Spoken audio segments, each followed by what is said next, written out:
Salut à toi et bienvenue dans ce nouveau podcast. Aujourd'hui, j'ai la chance d'interviewer Axel. Axel, il est coach business et il se présente comme propulseur de business. Il aide les entrepreneurs du web, les coachs, à propulser leur business. Dans cette interview, on a parlé de son parcours, comment il en est arrivé là. Sachant que Axel, il a 24 ans, donc on a parlé vraiment de confiance en soi. On a parlé de motivation quand on lance son business. On a parlé aussi de détermination et on a aussi abordé le sujet comment propulser son business, comment passer d'un point A à un point B et développer son entreprise sur le web ou son entreprise de coaching. On a parlé aussi d'échecs, d'abandon. C'était une interview vraiment enrichissante et complète. J'ai hâte que vous écoutiez cette interview et si elle vous a plu, vous n'hésitez pas à me mettre 5 étoiles sur Apple Podcast ou un petit commentaire sur YouTube si vous préférez le format vidéo qui est disponible sur YouTube. Et je vous souhaite une bonne écoute.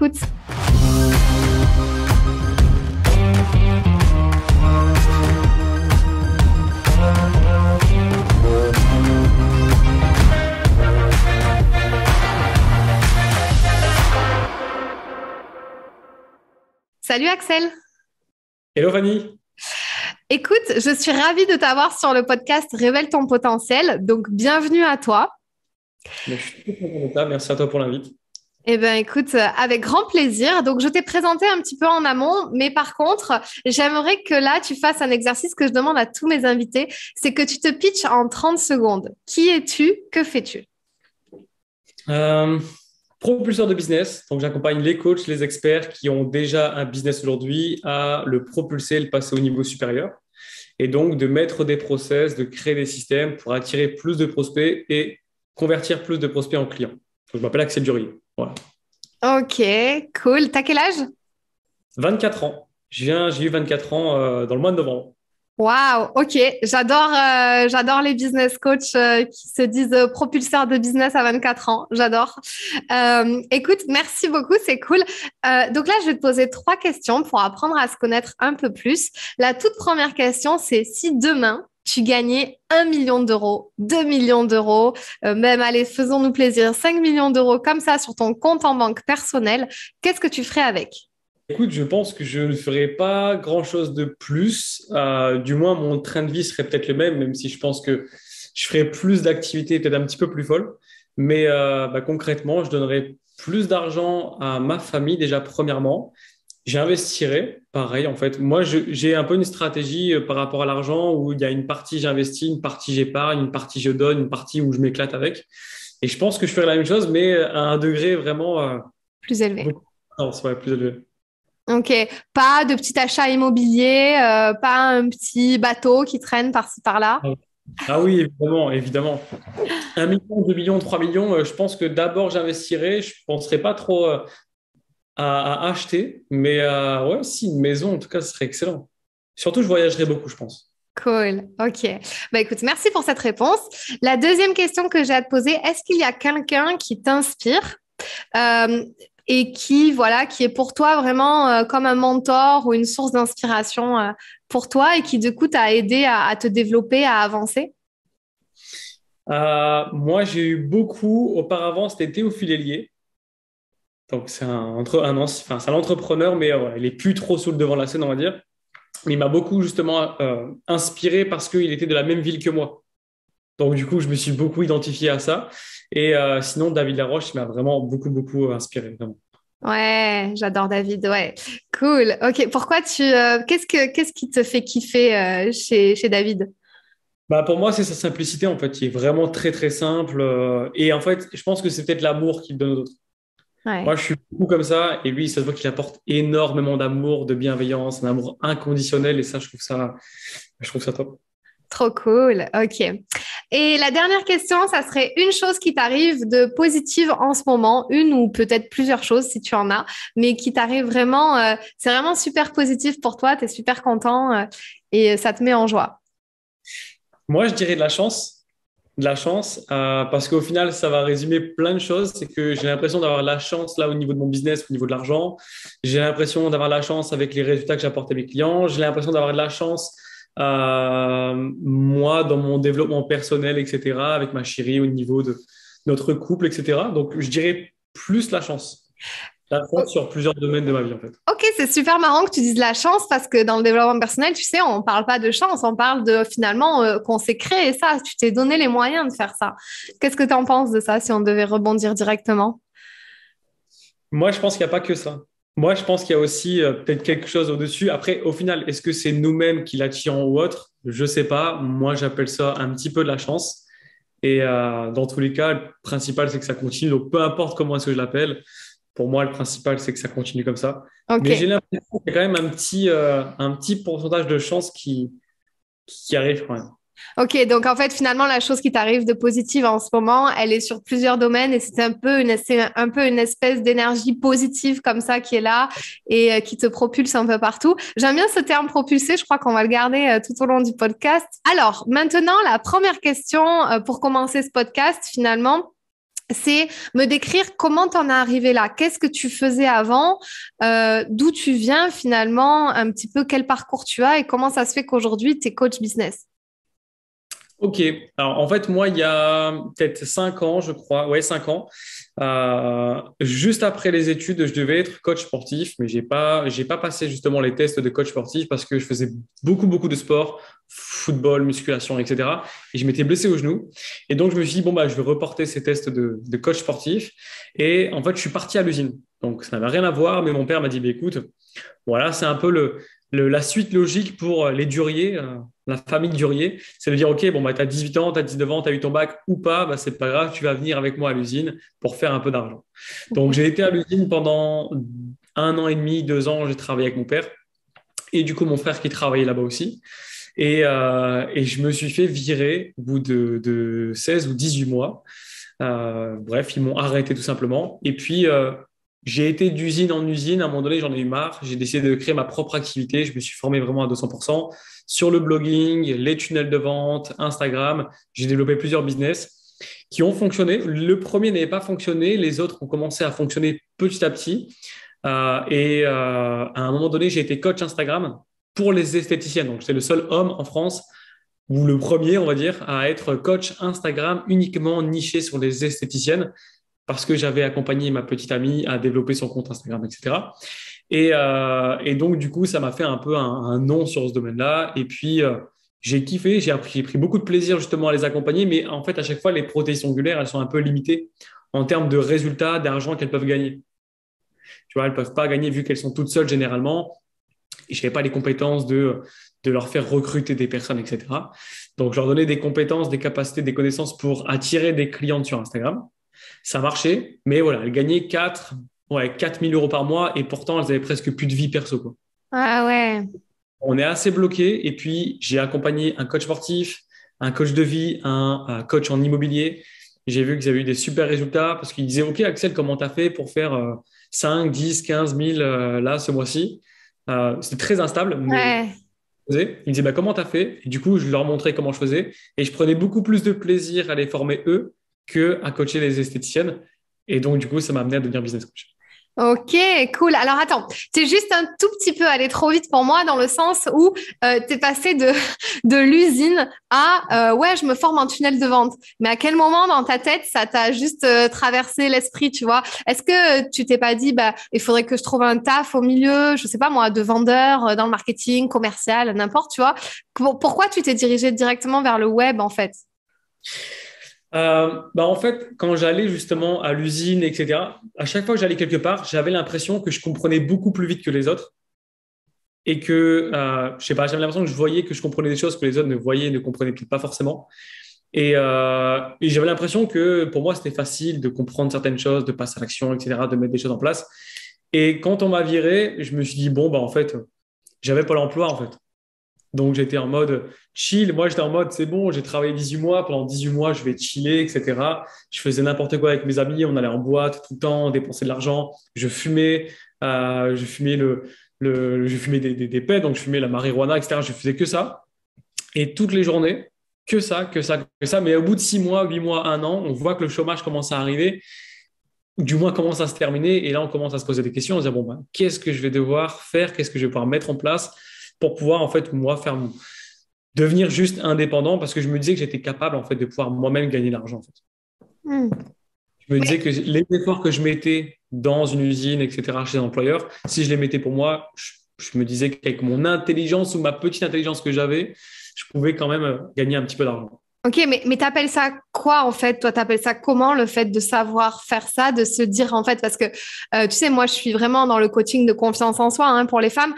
T'appelles ça quoi? C'est avoir confiance en soi, en ses capacités, se dire mais moi, je suis capable ou comment tu définirais ça en fait? Ce que toi, t'as été capable de faire, ce qu'il y a des gens, ils sont incapables, tu vois, de se dire je peux prétendre à ça, à cette vie-là. Pour moi, je pense que ça part de l'estime de soi. Et tout à l'heure, justement, je me suis fait un peu justement cette réflexion-là. Et je pense que ça part de l'estime de soi parce que jamais de ma vie, je me suis dit, je vais être salarié. Ou jamais de ma vie, je me Hmm. suis dit, je vais travailler dans une usine.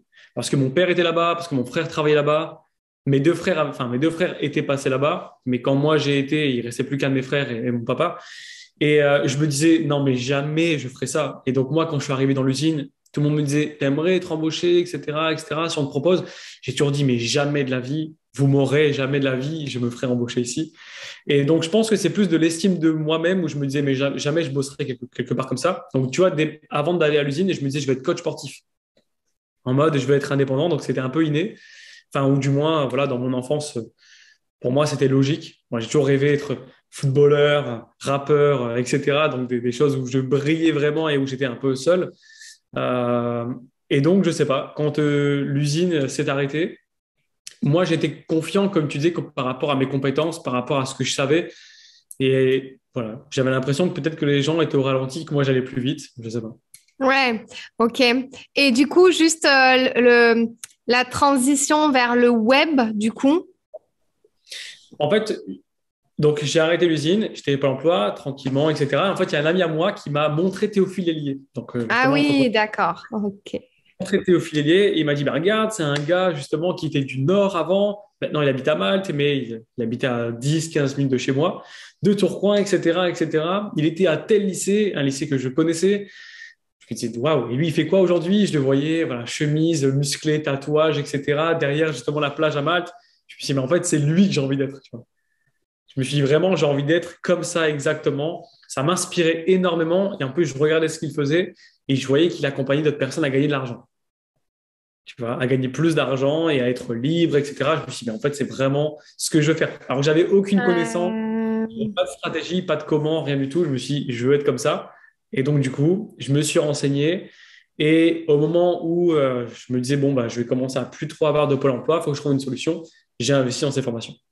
Et à partir du moment où j'ai commencé à investir, je suis parti dans un business où je me suis dit, bon, bah, je vais apprendre à des personnes à justement développer, à améliorer leur blog sur Internet pour qu'ils puissent faire plus de ventes. Mais j'avais aucune compétence à ça. Donc, c'est-à-dire que j'ai eu quand même l'audace de dire, je n'avais pas réellement ce syndrome de l'imposteur, en fait. Je connaissais pratiquement rien. Je me suis dit, mais j'ai investi une formation qui fait 1500 euros. 1500 euros pour moi, c'était une somme qui était astronomique. Et je me disais, pour moi, si j'investis une formation à 1500 euros, je vais pouvoir apporter aux autres, c'est sûr. Et puis, comme je suis un peu malin, je pense que je pourrais leur donner des bonnes astuces. Et donc, pendant 6 mois, 7 mois, j'ai essayé de développer ce business-là, à essayer de refaire une formation vidéo, etc., etc. Et en fait, j'ai fait zéro vente parce qu'en fait, j'aimais pas ce que je faisais. Donc, à un moment donné, j'ai arrêté parce que je me suis rendu compte que j'étais vraiment pas aligné avec ça. Mais sauf que mon chômage de Pôle emploi, il commence à prendre fin. Et donc, du coup, j'ai dû en même temps retrouver un travail. Et donc, je suis retourné à l'usine parce que pour moi, c'était la facilité, la rapidité. Je vais dans une usine, directement, je suis pris en tant qu'intérimaire. Et je faisais les deux. Donc, je travaillais à l'usine. À côté, j'essayais de développer mon business. Là, je m'étais plutôt redirigé et spécialisé dans tout ce qui était tunnel de vente. Donc, c'est là où j'ai envie de hmm. mon deuxième business. Et là, ça a commencé un petit peu à fonctionner. Donc, j'allais plus vers des amis, etc., qui, eux, avaient un petit business, qui étaient coach sportif, etc. Je leur créais une page de vente. Mais au début, tunnel de vente, en 2018-2019, personne ne connaissait ça, sauf les grands comme Olivier Roland, etc. Mais très, très peu de personnes connaissaient les tunnels de vente. Donc, tout le monde me disait, non, non, mais t'es fou, tunnel de vente, c'est quoi ça? Tunnel de vente? Je sais pas ce que c'est. Donc, tout le monde me disait, ouais, non, il faut avoir un site internet. Je dis, non, non, mais il y a mieux qu'un site internet, il y a des tunnels de vente. Donc, les gens me prenaient pour un ouf. Et j'ai commencé à aider un ami à moi, un deuxième ami à moi. Ça a commencé à fonctionner. Et là, je me suis dit, waouh, j'ai commencé à avoir mes premiers euros arrivés en plus de mon Ouais, job. Je me suis dit, excellent. Donc, ouais, je me suis dit, waouh. Alors attends, là en toute vulnérabilité, tu es en train de nous dire que finalement, tu as échoué sur un truc que tu pensais qui était bien à faire. Finalement, tu n'étais pas aligné avec. Donc, tu t'es dit, je préfère abandonner. Tu as repris ton taf à l'usine. Donc, comment on vit pas une situation d'échec dans ce cas-là? Est-ce que tu étais motivé par ton truc tellement tu y pensais que c'était pas grave de reprendre ce job-là? Tu sais, parfois, les personnes peuvent se dire, ouais, bah, c'est un échec si je suis obligée de reprendre le taf que je faisais avant. Tu vois, il y en a, c'est même pas dans leur pensée, ça. Alors, comment tu fais pour toi voir bah, presque comme un tremplin de reprendre ce taf-là, tu vois? Comment tu as fait dans ta tête pour Moi, dépasser ces caps? je comprends. C'est une très bonne question. En fait, moi, je suis très, très, très, très persévérant et je pense que j'avais aussi, surtout avant, beaucoup de fierté. Tout le monde me disait, ça va pas marcher, qu'est-ce que tu fais? Mais tu crois vraiment que tu vas devenir Théophile Hélier? Tu crois vraiment que tu vas faire de l'argent en ligne? Personne ne fait de l'argent en ligne. Tu connais, toi, des gens qui font de l'argent en ligne? Non, pas du tout, moi non plus. Tu crois vraiment que ça va marcher? Donc, moi, je me suis dit, par ego aussi, je vais leur prouver que. Donc, j'ai utilisé un petit peu mon ego comme force. Et enfin, pour moi, je pense que je suis vraiment l'une des personnes les plus persévérantes que je connaisse. Et enfin, pour moi, il y a plusieurs chemins en fait qui peuvent amener à ce que je voulais être, que ce soit sur le business du blogging, du tunnel de vente, de l'Instagram ou autre. Au final, ça revient pratiquement au même. C'est juste que ouais, le comment en fait est un petit peu plus différent, quoi. Ok, cool. Est-ce que tu penses que finalement, sans mentor, sans inspiration, on peut pas vraiment changer les choses? Parce que moi, dans mes accompagnements, c'est aussi un des modules, une des grosses parties, hein. C'est-à-dire que je vais toujours demander, bah, finalement, qui t'inspire, pourquoi, quelles sont ses qualités. Est-ce que si on n'a pas de mentor comme ça, on peut quand même se changer, bouger les choses et pas s'identifier à quelqu'un, mais finalement, ou s'identifier à quelque chose. Comment tu vois les choses finalement? Parce que, bon, moi, ça a été un peu pareil que toi, donc finalement, j'ai que cette vision-là. C'est parce que j'ai vu une personne faire ce que moi, j'avais envie vraiment de toucher du doigt, qui m'a fait me bouger aussi. Qu'est-ce que tu en penses? Alors, je ne sais pas trop pour les autres. En tout cas, pour moi, ça a été. Moi, je fonctionne comme ça. C'est-à-dire que je regarde, je vois les gens. J'ai besoin de voir les autres, etc. Et quand je vois, je m'imprègne dans ma tête. C'est bon, les idées, les pensées, les images. Et après, c'est bon, je le fais. Mais pour moi, il faut avoir quand même une source d'inspiration, mais que ce soit comme quelqu'un ou quelque chose, peu importe. Mais il faut avoir des images, quoi. Il faut avoir des pensées, il faut avoir des idées. Donc, pour moi, il faut quand même le visualiser un minimum. Ouais.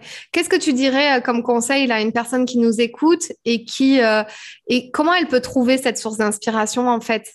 Comment elle peut trouver son mentor ou la personne, enfin voilà, la personne qui l'inspire tout simplement, qui peut lui permettre justement d'avancer, de passer des caps, passer à l'action?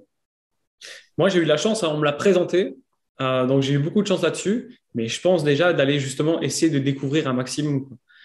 Et c'est même pareil pour ceux qui disent comment est-ce que je peux savoir si ce que je fais, comment est-ce que je peux trouver entre guillemets le métier vraiment qui me plaît, etc. Pour moi, c'est de tester, de découvrir un maximum de choses. Donc de tester, de découvrir des sujets qui leur parlent, qui les inspirent et d'aller chercher peut-être des acteurs différents pour aller comprendre réellement quel est celui qui m'inspire le plus. Ouais.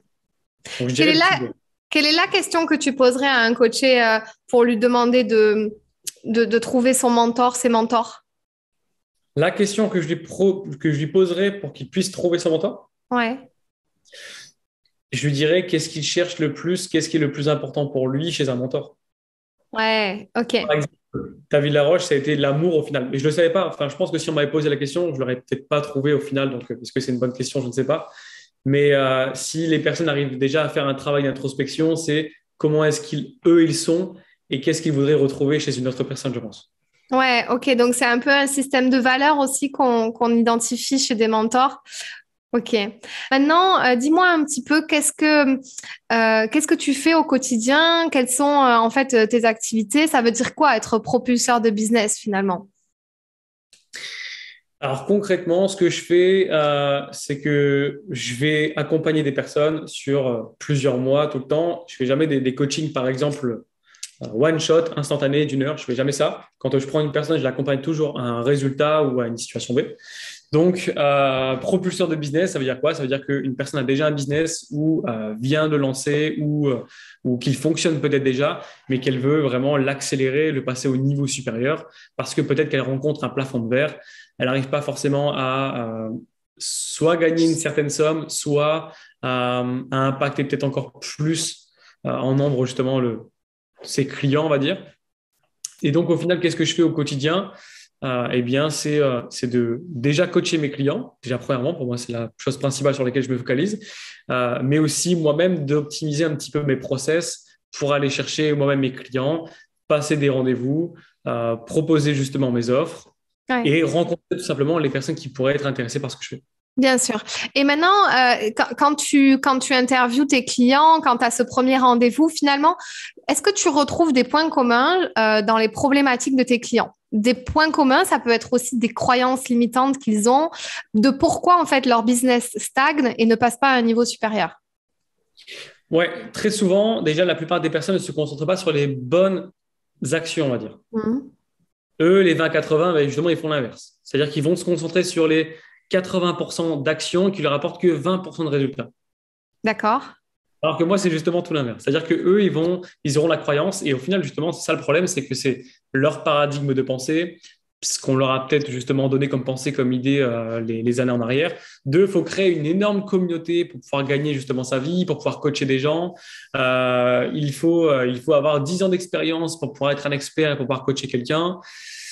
Déjà, rien que le fait de se dire, il faut que j'ai une énorme communauté pour pouvoir vivre de ma passion, déjà, ça, il y en a des dizaines et des dizaines, et en fait, enfin, des milliers, des dizaines de milliers. Et c'est surtout la croyance que moi, j'avais auparavant.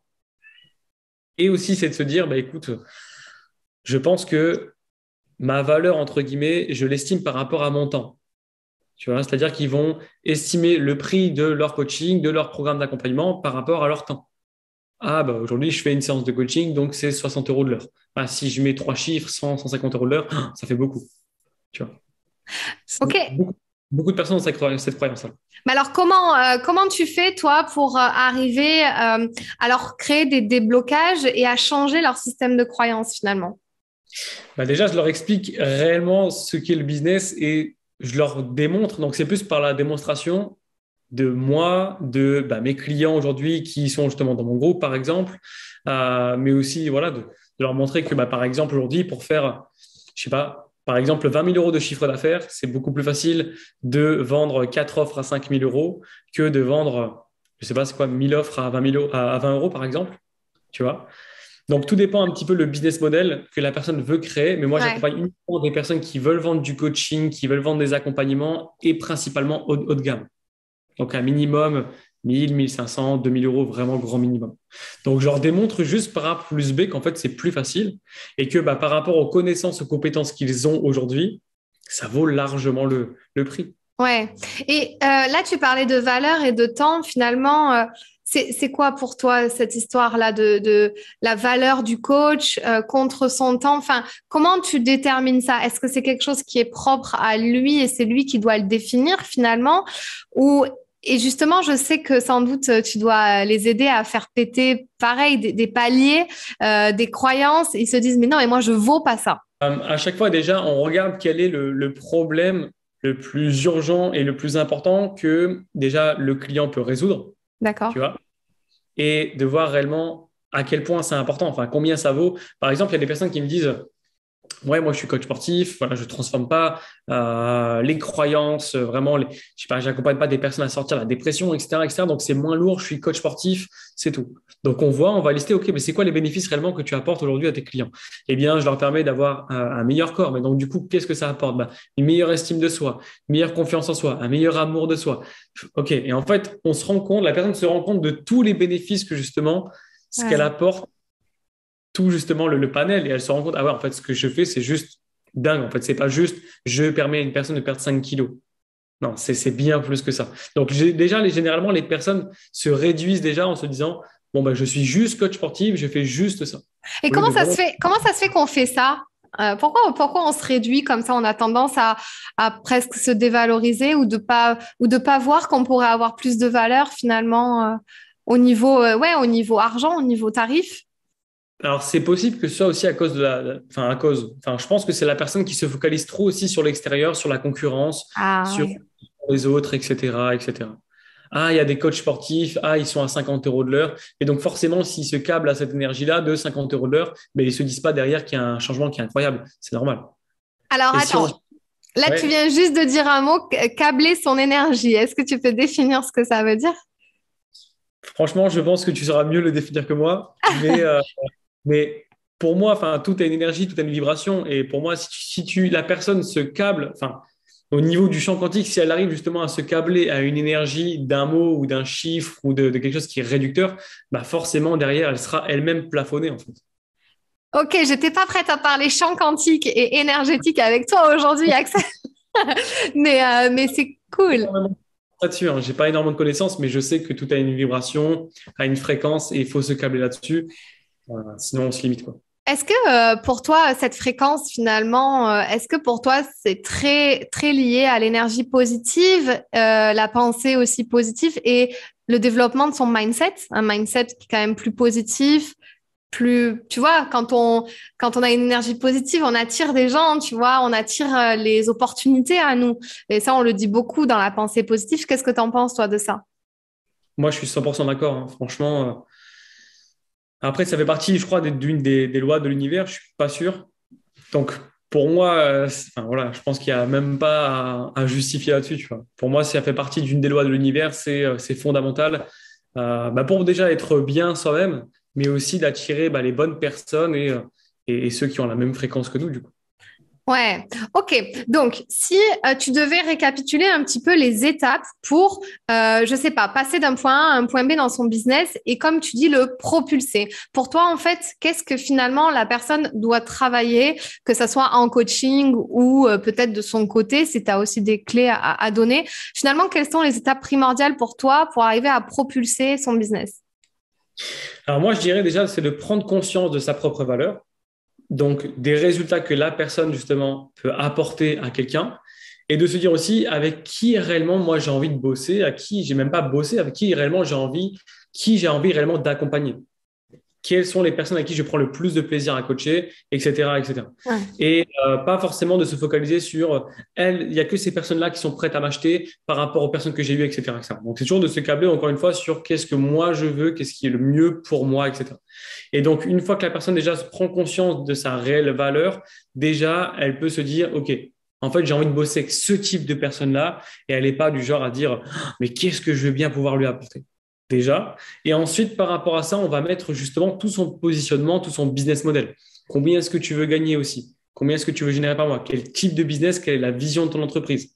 Ah, la vision de mon entreprise, c'est ça. Je veux générer autant. Et donc, du coup, par rapport à ça, on va mettre des offres en place. Parce que pour moi, c'est l'inverse. C'est l'objectif financier et la vision du business va déterminer derrière les offres. Et une fois Hmm. qu'on a les offres irrésistibles, etc., pour que ce soit plus, entre guillemets, ce que je dis, pour que ce soit plus difficile pour le prospect en face de dire non que de dire oui. Et pour que limite, lui, se dise, putain, mais je suis bête de ne pas prendre son offre. Après, une fois qu'on a vu le positionnement, on voit toute la présence sur Instagram, sur Facebook, peu importe, là où est-ce que la personne doit être. Et après, on voit aussi bah, les process, les systèmes pour qu'elle puisse attirer des prospects qualifiés et convertir ces prospects Hmm. en réels. Ok, donc tu es en train de dire là que par exemple, la partie marketing, c'est la dernière étape, quoi. C'est le dernier truc à faire.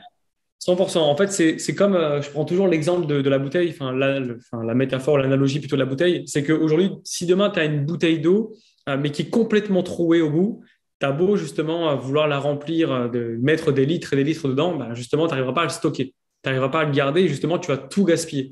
Donc pour moi, si tu n'as pas déjà les fondations en place, ça ne sert à rien de vouloir essayer d'attirer des clients, tu vois. Donc les fondations, pour moi, c'est l'avatar, bah, soi-même déjà son propre paradigme de pensée, l'avatar, les offres, même par exemple le paradigme qu'on a par rapport à l'argent, rien que ça, tu vois. Puis l'avatar, les offres, et puis après, là, on commence à justement mettre sa présence en place, et là, le marketing justement commence. Waouh, ok. Parce que, enfin, un exemple, si demain, tu attires plein de prospects, plein de clients, tu attires plein de prospects, plein de personnes justement sont en appel avec toi, etc. Mais si la personne demain n'a pas la bonne offre du tout et n'a pas le bon prix, bah, en fait, rapidement, elle va s'enfermer dans son propre business avec des clients, voilà, je sais pas moi, qui sont à 10 euros de l'heure. Elle va se dire, bah, en fait, Axel, je j'ai plus de temps déjà pour pouvoir aller développer mon business parce que toute ma journée, je fais que coacher. Et tu gagnes combien par mois? Ben, je gagne juste 600, 700 euros par mois. Ah ouais, comment est-ce qu'on va faire? Tu vois? Ok. Et comment ça se fait pour toi que des gens se retrouvent en situation d'échec, échouent, se disent, bah là, ça y est, je suis arrivée au bout d'un truc. j'arrête quoi, je laisse tomber. Ah oui, ah bah pour moi, enfin, je me demande deux choses différentes pour moi. Je me dis échec ou abandon. Alors, je ne sais pas comment est-ce que toi tu définis l'échec. Euh, Réellement, réellement, comment tu Quand le je dis définis? échec, ouais, c'est-à-dire que la personne ne va pas au bout de son projet, donc abandonne et donc va finalement dire, bah, dans ses croyances intérieures, elle va se dire, bah, j'ai échoué. C'est juste parce qu'elle n'a pas été jusqu'au bout, quoi. C'est parce qu'elle n'a pas essayé encore, elle n'a pas trouvé, on va dire, l'équation. Alors que ce soit, généralement, quand je dis l'équation, c'est les deux. Elle n'a pas eu le bon état d'esprit et elle n'a pas eu peut-être les bons process, tu vois. Hmm. C'est juste l'un ou l'autre, hein. C'est soit j'ai pas les bonnes stratégies, soit j'ai pas le bon état d'esprit, tu vois. Mais si tu as le bon état d'esprit, tu as les bons process, pour moi, il n'y a pas de raison que ça ne fonctionne pas. Parce qu'au final, Hmm. bah voilà, c'est juste des process, en fait, tu Ok, vois. intéressant ce que tu dis là parce que tu parles pas finalement de motivation ou de, tu sais, ou de garder sa détermination pour. Tu me parles pas de motivation, tu me parles finalement, c'est qu'elle avait pas forcément, elle a pas développé assez son état d'esprit, elle avait pas assez connaissance de tous les process. Tu dis que l'addition des deux fait que en continuant, tu y arrives forcément. Tu vois? C'est obligé, en fait. C'est scientifique, en fait. Tu vois, c'est pas un art, tu vois. Ouais. Pour moi, c'est pas un art. Donc pour moi, tout le monde peut y arriver. Mais bon, évidemment, derrière, si les personnes abandonnent, c'était parce qu'elles n'avaient pas un pourquoi qui était assez puissant. Peut-être que parce que ça veut juste dire que euh, peut-être que ça veut juste dire qu'elles n'aimaient pas réellement ce qu'elles faisaient, par exemple. Hmm. Ok. Donc pour toi, peut-être la motivation est aussi liée au pourquoi, par exemple, à Ah oui, avoir ça. son pourquoi assez fort. Pour moi, la motivation, ça va être plutôt un symptôme, tu vois. C'est comme la procrastination, pour moi, c'est un symptôme, tu vois. Ah, ok, intéressant. C'est-à-dire, pourquoi? Bah, au final, moi, par exemple, là, je dois faire la vaisselle, mais je vais procrastiner à faire la vaisselle parce que j'ai pas envie de faire la vaisselle. J'ai vraiment pas envie de la faire. Par contre, si tu me dis oui, on fait un podcast, oui, je vais faire un podcast et je vais pas procrastiner parce que j'aime justement communiquer, j'aime Ouais, parler, raconter mon histoire. Donc pour moi, la procrastination, c'est pas un problème, c'est juste un symptôme de quelque chose qu'on n'a pas envie de faire. ouais. Bon, quels sont les inconvénients à ne pas faire la vaisselle, Axel? C'est Bah, que tu vas te faire engueuler par ta copine dans pas longtemps. c'est exactement ça, voilà. Donc il y en a plein des inconvénients vraiment, donc il n'y a pas de souci. Après, je vais la faire, c'est bon. Ok. Bah écoute, merci beaucoup pour tout ça. On a vraiment éclairci pas mal de choses. Moi, juste, j'ai encore plusieurs questions, mais enfin, ça va peut-être aller un peu plus vite finalement. Pour terminer, comment toi tu te différencies des autres coachs business qui sont sur le marché? En fait, finalement, quelle est toi ta valeur ajoutée? Pourquoi on doit te choisir toi? Alors, par rapport tu vois, c'est marrant parce que j'ai posé cette question-là justement bah, cette semaine à mes clients. Et pourquoi est-ce qu'ils m'avaient choisi? Parce que même moi, des fois, j'ai du mal à prendre du recul et à me dire bah, pourquoi en fait vous m'avez choisi? Et généralement, ce qu'ils répondent, c'est que par rapport à comment est-ce que moi je suis en fait avec mon client, c'est que je suis beaucoup plus proche que les autres coachs qui sont justement avec leurs clients. Moi, j'apporte vraiment une énorme proximité avec eux. Et c'est limite, c'est parfois je suis en contact de tous les jours avec mes clients, mais parce que j'aime ça, tu vois. J'aime savoir où est-ce qu'ils en sont. Pour moi, c'est limite si un client ne me donne pas trop de nouvelles pendant 3 4 jours, je suis limite en train de me dire qu'est-ce qu'il fait? Est-ce qu'il est en plein down en ce moment? Tu vois? Donc, justement, moi, j'ai besoin d'avoir un gros soutien, d'apporter un gros soutien, d'avoir une vraie proximité et donc de faire les choses peut-être de façon vraiment individualisée avec eux. Donc, je pense que c'est ça qui fait la différence. Ouais, donc ça va avec ta valeur un peu dont tu m'as parlé tout à l'heure, qui t'attire chez David Laroche, cet amour en fait aussi, cette proximité. Exactement. Ouais. Quelle est ta vision, ta grande vision? Quels sont tes rêves, tes objectifs? Si tu devais en parler aujourd'hui, quels sont tes projets peut-être que tu as en cours? Bah écoute, moi, ça serait déjà de continuer à faire ça, de le développer vraiment un maximum. J'aimerais vraiment impacter, bah, tu vois, par exemple, David Laroche, pour moi, c'est vraiment un objectif que j'aimerais atteindre, mais plus dans mon domaine qui est le business coaching, même si au final, généralement, le business coaching et l'état d'esprit, c'est très souvent lié. Et à part ça, bah, ça serait d'avoir une famille avec ma chérie. Ça fait pas mal de temps qu'on est ensemble. Je sais pas pour l'instant pour obligé de faire des enfants, mais forcément, ça va arriver. Donc, ce serait d'avoir une famille. Trop Et bien. et puis après, alors je ne sais pas pourquoi, mais je suis très, très attiré par tout ce qui est les animaux, ou alors tout ce qui est des causes, par exemple. Je ne sais pas pourquoi, hein, tu me diras, mais par exemple, rien que les femmes, moi, les choses où on me dit, bah, par exemple, les femmes gagnent moins qu'un homme, alors qu'au final, ils font le même travail, ils gagnent. Enfin, moi, je trouve ça totalement absurde, tu vois, parce que pour moi, ça fait un peu de l'injustice. Donc, je dirais, pourquoi pas aider des causes comme ça, je pense, mais j'ai pas encore trop de clarté sur ça. Et après, j'aimerais bien, là, je sais que tout la métaverse, etc., ça commence à arriver. Justement, j'ai des projets par rapport à ça. J'aimerais un peu, limite, révolutionner peut-être le domaine du coaching avec des choses encore plus innovantes, avec peut-être la métaverse. J'adorerais. Ah, trop bien. Ok. Ah oui, en effet, ça, c'est grande vision. On est dans le monde merveilleux des grandes startups. Donc, cool. Exactement. Je pense que ça va vite Ok. arriver.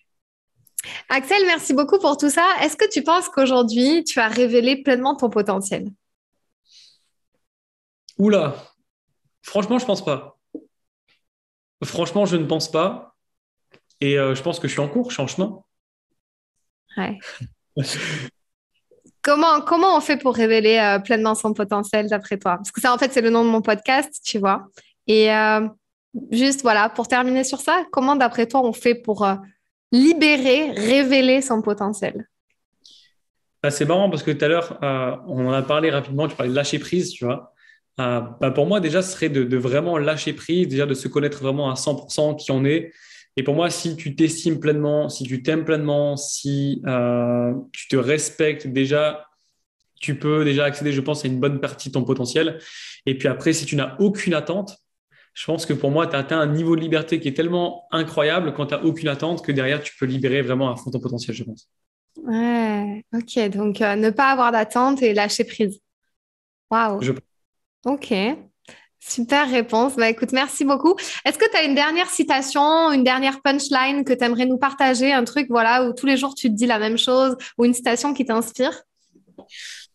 Un truc que je répète souvent à mes clients, c'est que je dis souvent que le comment, enfin, quand le pourquoi est assez puissant, le comment prend soin de lui seul. Parce que la plupart des gens que j'accompagne, ils veulent du comment, ils veulent des stratégies, ils veulent des process de dis-moi ceci, la pépite pour faire ceci. Et en fait, généralement, je leur dis, c'est pas qu'il n'y a pas de comment, c'est que si le pourquoi, la raison pour laquelle tu fais ça est tellement importante que généralement, le comment, tu vas le trouver sur la Ah route ouais. et un peu de soin de lui tout seul, on va dire. Trop bien. Bah écoute, merci beaucoup pour cette interview. C'était vraiment super, super intéressant. Il y avait beaucoup de pépites. C'était super enrichissant. Enfin, moi, j'ai passé un super moment. J'espère que les auditeurs aussi. Et où est-ce qu'on peut te retrouver, Axel, si on veut travailler avec toi? Principalement sur Instagram, Axel Durier tout court. Alors attention à ne pas confondre avec Alex Durier, parce que je sais que beaucoup m'appellent Alex, mais voilà, Axel Durier avec un Z sur Instagram. Ok, d'accord, principalement. Bah écoute, merci beaucoup à toi et j'espère à très bientôt. Bah, merci à toi et merci de m'avoir invité, c'était top. Si cette vidéo t'a plu, tu peux la partager à un ami qui en aurait besoin. Tu peux aussi t'abonner à ma chaîne YouTube pour m'encourager. Tu peux me retrouver sur tous les réseaux sociaux sous le nom de Fanny l'Esprit Coach. Tu peux me poser toutes les questions que tu souhaites et aussi me donner des sujets que tu aimerais que j'aborde. Je te dis à très vite dans une toute nouvelle vidéo.